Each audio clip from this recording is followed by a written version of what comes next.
ঘোরাঘুরি করার পরে যখন খুব খিদা এরকম যদি কাঁচা মাংস দেখি তাহলে কেমন লাগে। আসসালামু আলাইকুম, ব্যাক টু মাই চ্যানেল। শুরু করছি আজকে নতুন একটি ব্লগ।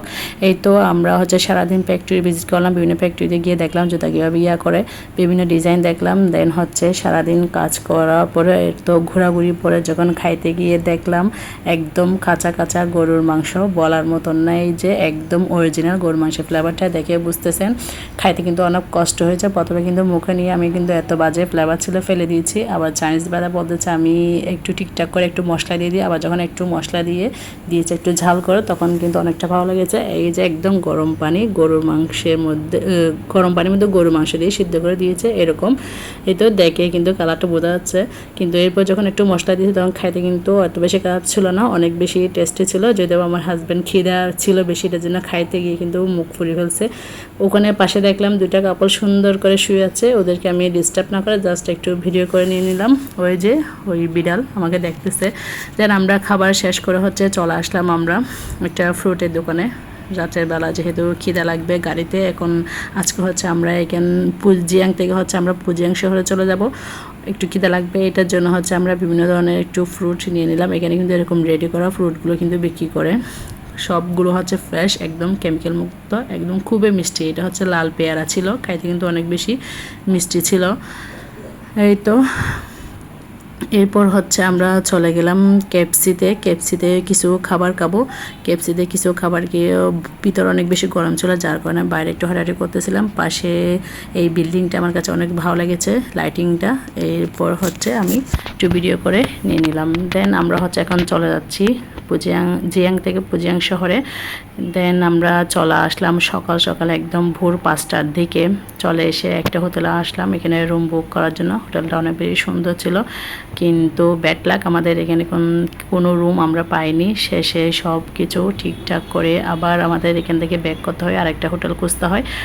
আরেকটা হোটেলে চলে গিয়েছিলাম, যেটা এক সানি সিস্টার এটা আমাদের জন্য বুক করে রেখেছিলো, যদিও এটা আমাদের আগে জানা ছিল না। এই তো এখন চলে আসলাম এই হোটেলে। এই হোটেলটা অনেক বেশি বড়, একদম 5 স্টার হোটেল। এই যে এদিকে 2তলা সিঁড়ি দিয়ে উপরে রেস্টুরেন্ট, ভিআইপি টাইপের রেস্টুরেন্ট, একদম রুম করে। এই তো এই সবাই ওয়েট করতেছি, ওদিকে প্রসেসিংয়ের কাজ চলতেছিল। সবাই ঢোকার পরে আমার সারা রাত যেহেতু জার্নি, আমার মেয়েটা অনেক বেশি টায়ার্ড ছিল, ও অলরেডি এখনও ঘুমাচ্ছে। এই তো এখন সবাই মোটামুটি অনেক বেশি টায়ার্ড, বলার মতো না।